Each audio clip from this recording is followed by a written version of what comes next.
बिस्मिल्लाहिर्रहमानिर्रहीम। आज 5 जनवरी यकजहती का दिन, अपने कश्मीरी बहन भाइयों के साथ the most oppressed nation in the world. आज वो दिन है जब वो 500 दिनों से ऊपर कैद में हैं और लगता है कि इसी तरह रहा तो कैद में जारी रखेगा प्राइम मिनिस्टर मोदी। इसलिए उसको अभी तक मुंह तोड़ना जवाब मिला है और ना वो एक्शन जो हमारी हुकूमत ने या यूएन ने या पूरी दुनिया जो कि ह्यूमन राइट्स की चैंपियन बनती है, वो इसको कोई भी आगे बढ़ के उनकी मदद नहीं कर रहा। मैं सबसे पहले ये करूँगा कि मैं उनको पूरे पाकिस्तान की तरफ से, हर बच्चे से लेकर बड़े से, हर एक की तरफ से यकीन दिलाता हूँ हम आपके साथ हैं। और मैं बल्कि आज ये भी कहा कि हमें ये नहीं कहना चाहिए कि हम कश्मीरियों के लिए कर रहे हैं, हमें ये कहना चाहिए कि हम अपने लिए कर रहे हैं। कभी हमने कहा है कि आज़ाद कश्मीर के लोगों के लिए हम ये कर रहे हैं? नहीं, उनके लिए कश्मीरी कह के, अपने कश्मीरी कह के बात करते हैं। आज से हमें उनको भी अपना कश्मीरी कह के बात करनी चाहिए ताकि उनमें अपनीयत का एक जो एलिमेंट है वो ज़रूर आना चाहिए। मेरी पहली appeal to the whole world, specially to the UN, to WHO, आज सारे मुल्कों में, पूरे दुनिया के खित्तों में वैक्सीन, कोविड वैक्सीन लगाने की बात हो रही है, लेकिन किसी ने नहीं सोचा कश्मीर पे क्या किया जाए। कश्मीर इस वक्त उसको ना कि होप है कि उनको वैक्सीन मिलेगी, ना किसी ने कोशिश की है, ना हुकूमत पाकिस्तान ने डिमांड की है। और मेरी ये रिक्वेस्ट होगी कि प्राइम मिनिस्टर इमरान खान और हमारे सरकर्दा शख्सियात जो इंपोर्ट करें वैक्सीन, वो हमें फीसबिल्लाह as a our own blood, own body, हमको वो वैक्सीन जो है वो वॉलंटियर करके कश्मीर यानी कि ऑक्युपाइड कश्मीर में भेजनी चाहिए। और इसको उजागर करने के लिए पूरी दुनिया में बताया जाए कि ये वो खित्ता है जो इस वक्त ऑक्युपाइड है और अंडर एग्रेशन है, अंडर सुप्रेशन है, और यहाँ पे जिस अंदाज से जुल्म सितम किया जा रहा है वह बहुत ज़्यादा हो रहा है। जब ये मैंने बात की है तो मैं थोड़ा historical aspect I would like to directly address prime minister Modi कि ज़रा थोड़ी अपनी हिस्ट्री पढ़ लो और तुम अपनी लीडरशिप को कैसे नेगेट कर रहे हो, मैं वो तुम्हें याद दिलाना चाहता हूँ। जब 1947 में act of parliament from UK giving the freedom to Muslims and Hindus of India was decided, उस वक्त फैसला ये हुआ कि जो ओवर 500 स्टेट्स हैं इंडिया में, उनको हम मजबूर नहीं करेंगे। जिसका दिल होगा, जिसके साथ वो ज्वाइन करना चाहें वो ज्वाइन कर सकते हैं, वो इंडिपेंडेंट रह सकते हैं। तो उस वक्त फिर जो नेहरू थे और उनके साथ वी पटेल थे, इन सब ने फैसला किया कि हम इनको मजबूर करते हैं। तो उन दोनों में फोटोस्टैट मशीन्स तो नहीं होती थी, तो एक पेपर को साइक्लो स्टाइल करके बीच में खाना छोड़ के सारी स्टेट्स के जितने महाराजा थे उनके पास भेजा गया और उनसे साइन करवाए गए, स्वाय जूनागढ़ स्टेट वाले वो छोड़ के आ गए।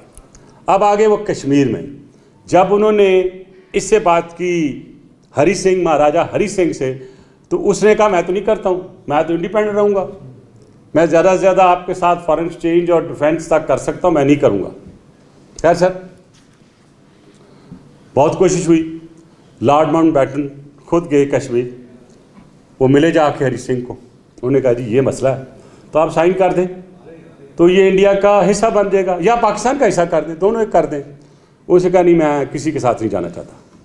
खैर वो एक दिन रुक गए, उन्होंने कहा कल बात करेंगे। दूसरे दिन गए तो महाराजा हरी सिंह उसको नहीं मिला और उनके मतलब मशहूर ये था कि जब किसी को नहीं मिलते थे तो कहते मेरे पेट में दर्द है। तो उन्होंने माउंटबेटन को, हिस्टोरिक है, ये कह के भेजा 10-11 बजे करीब के मेरे पेट में दर्द है, मैं नहीं मिल सकता। खैर माउंटबेटन समझ गए, वो वापस आ गए। अब यहाँ से प्रेशर शुरू होता है माउंटबेटन पे कि आप साइन करें और इसको कश्मीर की स्टेट को आपके सिग्नेचर के साथ इंडिया के साथ इसका इल्हाक करें। उसने कहा जी जो पॉलिसी शाही फरमान से हुई है उसके मुताबिक मैं ये नहीं कर सकता जब तक स्टेट साइन ना करे। खैर वहाँ पे हमारे बहादुर गयूर जो जितने हमारे इलाका गैर के लोग थे वो ट्रकों में और गाड़ियों में पैदल पहुँचे, ये मुजफ्फराबाद तक इन्होंने फतह किया। मुजफ्फराबाद के बाद जाके इन्होंने बारामूला भी चले गए। बारामूला से जब उड़ी के पास पहुँचे तो तकरीबन वो 50 मील रह गया हुआ था श्रीनगर से, फिर उन्होंने श्रीनगर को भी सराउंड कर लिया। ये वो वक्त था कि माउंटबेटन जो थे वो अच्छी नई गाड़ियों से निकल गए और ये हरी सिंह को एक टूटी फूटी गाड़ी में बिठा के जम्मू ले जाया गया। शोर करा के उसको जोर दे के रात को 26 की रात को उन्होंने इससे सिग्नेचर किया और उसको काउंटर साइन किया। माउंटबेटन ने कभी कहेंगे तो मैं वो डॉक्यूमेंट भी पब्लिक कर दूंगा। अब जब सिग्नेचर हो जाते हैं तो रात को ये मतलब 12 बजे से पहले नेगोशिएशन शुरू होती है, लेकिन सिग्नेचर 12:36 पे होते हैं। तो लिहाजा उस एग्रीमेंट को लोग 26 नहीं कहते बल्कि वो 27 की डेट होती है। अगर आप पुराना आर्की में देखें तो उसमें 27 नजर आएगी। उसकी रीज़न ये थी। खैर जब ये बात हुई तो पटेल जो था ही wanted to be the prime minister of India at that time, लेकिन फैसला जो हुआ वो नेहरू साहब के हक में हुआ कि उन्होंने कहा कि नेहरू यंग हैं तो ये ज़्यादातर रह के इंडिया की खिदमत कर सकेंगे एज़ कम्पेयर टू पटेल, लेकिन पटेल ने उसको दिल से एक्सेप्ट नहीं किया। उस वक़्त शेख अब्दुल्ला जो थे ये he was the only Muslim जो बहुत पढ़े लिखे थे, सेकुलर थे, और बताया जाता है कि वो दोस्त थे नेहरू के। तो जब ये सारा कुछ हो गया तो रात को 2 बजे जो बमबार त्यारे थे वो श्रीनगर भेजे गए और शेख अब्दुल्ला को बाहर निकाला गया जेल से और उसको लॉन्च किया गया मुस्लिम कम्युनिटी से कि हमें पाकिस्तान के साथ ज्वाइन नहीं करना। अगर उस दिन वो गद्दारी न करते तो कश्मीर हमारे साथ था। उसके बाद फिर उन्होंने श्रीलंका से जो इलाका था श्रीनगर का उसे लोगों को डिस्पेल किया। लेकिन मेरा यहाँ कहने का मकसद ये है कि बेसिकली कश्मीर का जो इल्हाक हुआ वो 1947 का जो ब्रिटिश एक्ट है उसी की खिलाफ वर्जी है। फिर 3 दिन के बाद नेहरू ने एड्रेस किया ऑल इंडिया रेडियो से। उसने कहा जी ये बिल्कुल 70% उनके लोग हैं, हम ये टेम्परेरी यानी स्टिल एग्रीमेंट कहा गया कि ये स्टिल एग्रीमेंट है, उसके बाद हम इसमें प्लेबसाइट करा देंगे, सेल्फ डिटर्मिनेशन का जो है वो हम दे देंगे करने के लिए इनको इजाज़त। तो स्टिल सच टाइम से स्टिल एग्रीमेंट। मैं ये कहता हूँ कि क्या हमारे जो रिसर्च है, हमारा फॉरेन ऑफिस है, वो स्टेटमेंट जो ऑल इंडिया रेडियो पे आई थी वो मौजूद है, उसको निकाले, 1947 के एक्ट को निकाले। और ये वायलेशन है इंटरनेशनल लॉ की कि एक आप एग्रीमेंट या एनैक्टमेंट किसी का है तो उसको इस्तेमाल करते हुए आपने एक गलत काम किया। और हम आज भी रट लगाते हैं, स्टेटमेंट दे दी, सफीर बन गए, ये कर दिया। मैं आज कहा वहाँ पार्लियामेंट में, मैं वजह अफसोस के साथ कहना पड़ता है कि आज भी हम 72 साल के बाद यही कह रहे हैं कि बस कश्मीर बनेगा पाकिस्तान, हम ले लेंगे उनसे। लेकिन अब आज जो मैं कहने जा रहा हूँ कि कश्मीर स्टेटमेंटों से आज़ाद नहीं होना है। कश्मीर जब तक Pakistan out of box solution लेके नहीं आएगा कश्मीर आज़ाद नहीं होगा। आज और आज से 20 साल से पहले का पाकिस्तान जो कि कश्मीर की मदद कर रहा था, अंदाज़ा कर लें, नहीं जरूरत हुई किसी प्राइम मिनिस्टर की कि वो 370 को स्क्रैप करता। क्यों हुआ स्क्रैप? बिकॉज ऑफ पोलराइजेशन इन पाकिस्तान। हमने यूनिटी नहीं रखी। और आई होप कि अब मैं आज फिर डिमांड करके आया हूँ, क्या ये अच्छा होता कि आज 5 जनवरी को आज एक जॉइंट सेशन होता, एक मैंडेट के साथ, कश्मीर की यकजहती, कश्मीर के लिए सलूशन। ये पार्लियामेंट्री चीज़ें या पार्लियामेंट फोरम इसलिए होते हैं कि जो नेशनल काजेस, नेशनल इश्यूज जो पाकिस्तान के लिए वाइटल, उनको डिस्कस किया जाए। मुझे अफसोस है कि कोई इनिशिएटिव गवर्नमेंट से नहीं आया, और जो इनिशिएटिव आते भी हैं, बड़े सीनियर जर्नलिस्ट यहाँ पे तशरीफ़ फरमाए आज। वो जॉइंट सेशन होता है, 8 या 10 बंदों को बोलने की इजाज़त मिलती है, जो कि कहते हैं कि पार्लियामेंट्री लीडर्स हैं, वो बोलते हैं, उसके बाद एक रेजोल्यूशन आता है और तालियां बजती हैं और हम यस करके आ जाते हैं। कल मैंने कहा है कि अगर अब जॉइंट सेशन हुआ और हर एक सेनेटर MNA को मौका ना मिला तो मैं वॉकआउट करूंगा, इसलिए कि वी आर पब्लिक रिप्रेजेंटेटिव। हो सकता है किसी से आपको अच्छी सजेशन मिल जाए, आपको एक यूनिटी का एलिमेंट आ जाए, इसलिए आप जब कोई बात करते हैं और बार आपको मौका नहीं मिलता, आपको इंडोर्समेंट नहीं मिलती, आपको सपोर्ट नहीं मिलती, क्योंकि आपने पूरी कौम को कॉन्फिडेंस में नहीं लिया होता। तो लिहाजा आज मेरी रिक्वेस्ट ये होती है कि चलो आपने 5 को नहीं किया, इसी में आप SOP को सामने रखते हुए एक जॉइंट सेशन में आप कश्मीर के लिए क्या करना चाहते हैं। मैं तो आज ये भी एक्सपेक्ट कर रहा था कि आज प्राइम मिनिस्टर जो हैं वो तकरीर करेंगे, कौम को एड्रेस करेंगे और अपना प्लान अबाउट कश्मीर देंगे, क्योंकि जब तक आप प्लान पब्लिक नहीं करेंगे, उनकी जो ब्रुटैलिटीज़ है वो नहीं सामने लाएंगे। मैं समझता अगर प्राइम मिनिस्टर तकरीर करता तो कम से कम ज़्यादा लोग उठाते। आई एम ग्रेटफुल कि मेरी बात भी जाएगी, लेकिन मेरी बात प्राइम मिनिस्टर के बराबर नहीं जाएगी ना। प्राइम मिनिस्टर का तो पूरा मीडिया उसका अपना ज़ाती भी उठाता है। तो लिहाजा मेरी रिक्वेस्ट होगी कि कश्मीर के साथ बड़ा जुल्म हो गया और पूरी मुस्लिम उम्मा हमें ऑलरेडी छोड़ चुकी है, हमें आगे बढ़ के कश्मीर के लिए चलना चाहिए। देखें, हमारे पास ब्रुटैलिटी सिर्फ कश्मीर में नहीं है। आपने देखा कि हमारे 13 लोग शहीद हुए शिया बरादरी के। किसी ने कहा मजदूर, मैंने कहा मजदूर नहीं कहो, वो शिया बरादरी के हमारे भाई थे, पाकिस्तानी थे। और ये तीसरा वाक़या है। इससे पहले एक वाक़या हुआ था कोयटा में, इसी तरह ही उनको शहीद किया गया।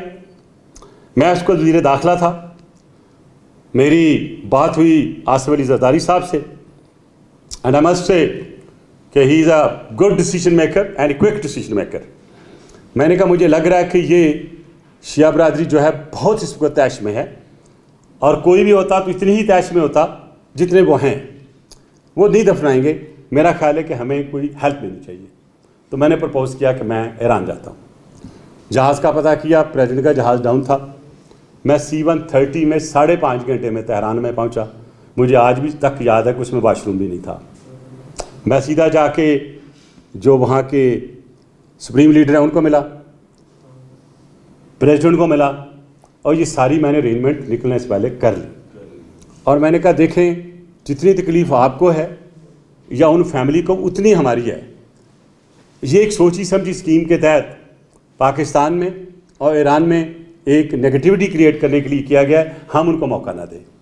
मेरी डिफरेंट लोगों से, रिलीजियस लीडर्स से, उनके जो पार्लियामेंट है उनके लोगों से बात होने के बाद उन्होंने हामी भर ली कि हम बात कर लेते हैं उनसे, अपने जो उनके दोस्त हैं, क्योंकि उनका असर है। ये तो मानते हैं, हम सब मानते हैं, क्योंकि जो एक कम्युनिटी होती है वो अपनी कम्युनिटी का ख्याल करती है। उन्होंने कहा जी आप फ़लाँ बंदों को मिल लें। तो मैंने कहा उनकी फेस सेविंग के लिए उनको कहेंगे वो हॉस्पिटल CMH में आ जाए। मैं जाऊंगा लोगों को देखने के लिए, तो मेरी एक साइड पे मीटिंग हो जाएगी, मैं जो इंश्योरेंसेस दे दूँगा। सर ऐसे ही हुआ, मैं CMH गया, वहाँ 2 दोस्त आए। उन्होंने कहा जी आप क्या फेस सेविंग देते हैं? मैंने कहा हमारी कैबिनेट के लोग आ जाएंगे, जो कमिटमेंट है लिख के दे देंगे, तो आप इनको दफना दें, बाकी आके इस्लामाबाद बात करेंगे। उन्होंने हमारी बात सुनी, जितनी भी उनमें से उनकी डिमांड्स थी पूरी कर सकते थे। कि इन्वेस्टिगेशन ऐसी चीज़ों की पता जैसे होती है, अब भी उनकी डिमांड ये है। मैं समझता हूँ कि प्राइम मिनिस्टर को 1 मिनट भी ज़ाया नहीं करना चाहिए, उन्हें जाना चाहिए। मैं बसीयत है एक पाकिस्तानी और एक पार्लियामेंटेरियन, मैं ऑफ़र करता हूँ हुकूमत को कि मैं अपनी कमेटी के साथ जाता हूँ, मैं मिलता हूँ जाके, मैं उनका तरला करता हूँ, उनसे रिक्वेस्ट करता हूँ, लेकिन जो मैं कमिटमेंट करके आऊँ वहाँ वो फिर हुकूमत जो है वो फुलफ़िल करे। अगर मुझे मेरी पार्टी की तरफ से डायरेक्शन मिली या मुझे दोस्तों से, इंटेलेक्चुअल से ये बात चली, तो मैं डेफिनेटली जाऊँगा वहाँ पे और जाके अपना रोल जैसे पहले प्ले करता रहूं। आपने बताया कि इमरान खान के जिरगे में भी जो रोल हुआ वो भी आपके सामने है। तो अल्लाह करे कि हुकूमत थोड़ी समझे और प्राइम मिनिस्टर को कल पहली फ़्लाइट पे वहाँ जाके उनके साथ ज़मीन में बैठ के उनके साथ अफसोस भी करें और उनके साथ जो कमिटमेंट करके हैं वो भी पूरी करें। जी सेनेटर साहब से ये बताइए, बलूचिस्तान में पे दर पे बदअमनी के वाक़यात, तखरीबकारी के वाक़यात, दहशतगर्दी के वाक़यात, आप क्या समझते हैं कि कितनी इन्वॉल्वमेंट है इंडिया और इसकी रॉ की बलूचिस्तान के अंदर इन तमाम तर? देखें मतीन साहब, आप बड़े सुलझे हुए पुराने एक जर्नलिस्ट हैं और इन्वेस्टिगेटिव जर्नलिस्ट हैं। प्राइम मिनिस्टर मोदी ने एक स्टेटमेंट रिकॉर्ड पे कि you Pakistanis will teach you lesson through Balochistan and that is that lesson which is being actually taught to us. और दूसरा, ऐसा करने से कश्मीर पे हमेशा जो नज़र दूर रहती है। 5 जनवरी आया, उनसे पहले उन्होंने कर दिया, हम उधर लग गए और ये ऑफ होगा। वो हमेशा ऐसा ही काम करते हैं और यादों के पकड़ने के बाद तो किसी को शक नहीं रहना चाहिए कि हिंदुस्तान हमारे ख़िलाफ़ क्या कर रहा है, क्या करेगा और क्या कर सकता है। लिहाजा अगर हम सिर्फ डिफेंसिव पॉलिसी रखी तो हमारी चीज़ें ठीक नहीं चलेंगी। We got to be offensive और we have to drag prime minister Modi to ICJ और ICC। सारा मटेरियल मैंने हुकूमत को दे दिया है। इन्फो लैब, डिसइन्फो लैब से बड़ी evidence from A third party, from an independent soil जो कि वो इंडिया यूज़ करता रहा है, और किस तरह हमें वो फैट एक्ट में लेके गया, मुख्तलिफ जगहों पे उसने हमारे ख़िलाफ़ नेगेटिविटी क्रिएट की। अगर आज उस मौके को भी हम मिस कर देते हैं तो फिर अल्लाह ही हाफ़िज़ है हमारा। इसलिए मैंने प्राइम मिनिस्टर को ख़त लिख के कल रिमाइंडर भी दे दिया है कि आप एक कमेटी बनाएं और DGFI को डायरेक्ट करें, कोई नेशनल सेंट्रल ब्यूरो से इसका परफार्मा बनाएं, पूरी एविडेंस को अटैच करें और उससे आपका जो इंटरपोल लियोन में हेडक्वार्टर है वो इसकी इन्वेस्टिगेशन करके ICJ में और ICC में लेके जाए। That is the right way. और टिट फॉर टैट, मुल्कों में कभी मुआज़रतें नहीं होती, आपकी अपनी स्ट्रेंथ होती है और आपकी स्ट्रेंथ आपकी न्यूक्लियर पावर है। तो अगर आपने सिर्फ रख के हमने न्यूक्लियर पावर को डेमोन्स्ट्रेट यानी बम नहीं मारने हैं, but they must know it कि जो वो कर रहे हैं वो गलत कर रहे हैं। और बर्दाश्त का एक एलिमेंट होता है, एक लेवल होता है, उस बर्दाश्त से हमें आगे ना ले जाने की कोशिश करें। अच्छा मलिक साहब, ये बताइएगा कि पहली बात आपने अभी बताया कि हमारा इंडिया के मामले पे फॉरेन ऑफिस जो है वो इतना ज़्यादा क्यों नहीं है एक्टिव कि उनको सही तरह जवाब देता कि मुकदमा जो है वो इंटरनेशनली लड़ सके। दूसरा, यादेव की गिरफ्तारी के बाद ये तो साबित हो गया कि जो दहशतगर्दी है उसका रुख बलूचिस्तान की तरफ है। आप भी वज़ीर दाखिला रहे, आपके दौर में भी यही होता रहा कि बलूचिस्तान में भी एक ख़ास कम्युनिटी को निशाना बनाया जाता रहा, चुन चुन के उनको मारा जाता है। इसके पीछे कौन लोग? मैं बिल्कुल इससे एग्री करता हूँ कि शिया सुन्नी का हंगामा लड़ाई करा के एक सेक्टेरियनिज्म का एक एलिमेंट क्रिएट करके then convert into ethnic. Sindh में एथनिक, यहाँ पे सेक्टेरियन, ये उन्होंने पूरी कोशिश की है, आइंदा भी करेंगे और ये भी उसी कोशिश का एक हिस्सा है। मैं समझता हूँ कि इस वक्त जिस अंदाज से पाक फ़ौज बॉर्डर्स पे बलूचिस्तान में अपनी जानों का नजराना दे रहे हैं, हर जगह दे रहे हैं, हमें सबको उसको सपोर्ट भी करना चाहिए। बसीयत कौम, क्योंकि वो भी किसी के बेटे हैं, किसी के बाप हैं, किसी के भाई हैं। तो मैं ये समझता हूँ कि हमारा जो वो यूनिटी का एलिमेंट पाकिस्तान में है वो नहीं है। आज मैं ज़्यादा उस पर बात नहीं करना चाहता क्योंकि नेगेटिविटी जाएगी इंडिया में। But let me tell India that as far as Kashmir is concern, we all Pakistani, irrespective of our creed, where we belong, what kind of sect we are, what kind of ethnic background we have, we stand together with Kashmiris, and I hope that the government will change its course of action. हम actually 72 साल से सिर्फ और सिर्फ India की pitch पे खेल रहे हैं। हमने अपनी पिच बनाई ही नहीं है, हम उनकी पिच पे खेल रहे हैं। या मुझे कोई साबित कर दे कि मैं गलत कह रहा हूँ। अपनी पिच बनाएं, उनको अपनी पिच पे आके खिलाएं 2-4 को सजा होगी, एक आध जनरल जाएगा जेल में from the Hague, from this war crime में, तो सीधे हो जाएंगे ये। अभी उन्हें पता पाकिस्तान कुछ नहीं कर रहा। मैंने तो कहा मैं जाता हूँ आगे, let me face, I want to see prime minister Modi on the podium and I would like to ask him questions. I have a material that I can face him, I can put him down, because what he has done as a criminal. I don't know how the people of India have elected him as the prime minister.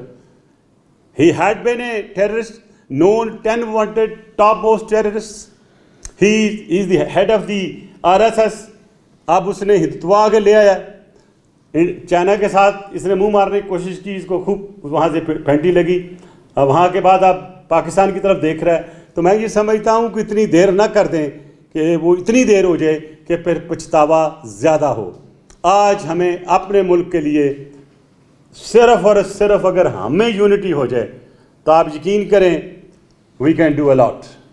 हमारी आपस में unity नहीं है, वो आनी चाहिए। और मेरी एक अपील होगी पूरे पाकिस्तान के एंटायर अवाम से, आएँ मिलकर आगे बढ़ें और अपनी फ़ौज को, डिफेंस फोर्सेस को, आर्मी को, एयरफोर्स को, नेवी को और सारे लॉ इन्फोर्समेंट एजेंसी के जो हमारे ऑफिशियल्स हैं उन्हें पता होना चाहिए कि हमारी कौम सीसा पलाई दीवार हमारे पीछे खड़ी है। ये इम्प्रेशन जो है ये हमें भेजना होगा और कश्मीरियों के लिए जो कुछ भी कर सकते हैं हमें करना चाहिए। हमें बल्कि उनके लिए कुछ जो कमोडिटी जो हैं, कुछ भी खाने पीने की चीज़ें जो हैं ये बना के ट्रक भेजने चाहिए। Let them refuse, they need it, trust me. मुझे अभी जो मैसेजेस आ रहे हैं वाया यूरोप, उनकी हालत बहुत ख़राब है और वो पाकिस्तान से जो एक्सपेक्ट कर रहे थे वो हम नहीं दे रहे। मैं लड़ाई नहीं करा रहा हूँ, मैं किसी को ब्लेम गेम नहीं कर रहा हूँ, मैं सिर्फ ये कहने की कोशिश कर रहा हूँ आएँ बढ़ें, मिलकर आगे चलें, कश्मीर को आज़ादी दिलाने में जो रोल भी हम अदा कर सकते हैं कर सकते हैं। आज 5 जनवरी को हमारे लीडर शहीद जुल्फ़िकार अली भुट्टो साहब का जन्मदिन है।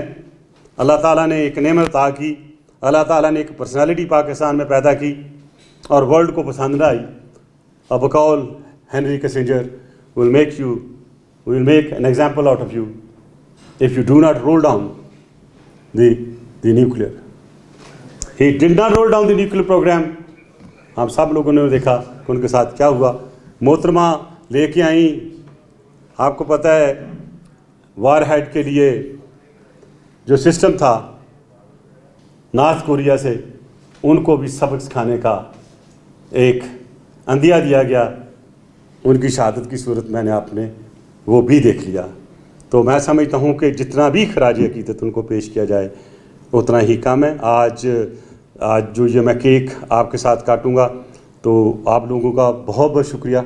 ये आपकी ऑफ़र थी कि आप पार्टी वर्कर्स के साथ साथ जो यहाँ का मीडिया है सीनियर लोगों का, वो भी खराज तहसीन पेश करना चाहते हैं शहीद जुल्फ़िकार अली भुट्टो को। तो हम भी इस केक कटिंग सेरेमनी में और उनके लिए दुआ और जवार रहमत में अल्लाह उनको जगह दे, उनको और मोहतरमा बेनज़ीर भुट्टो शहीद को और हम सब वर्कर को, इंक्लूडिंग बिलावल भुट्टो ज़रदारी साहब, आसिफ अली ज़रदारी साहब, अल्लाह हमें और तौफीक दे, हिम्मत दे कि हम वो विजन जो शहीद जुल्फ़िकार अली भुट्टो ने और मोहतरमा बेनज़ीर भुट्टो ने हमें दी, उसको आगे ले जाते हुए पाकिस्तान को क्राइसिस से निकाल सकें और कश्मीर की आज़ादी में अपना रोल अदा कर सकें। Thank you ji.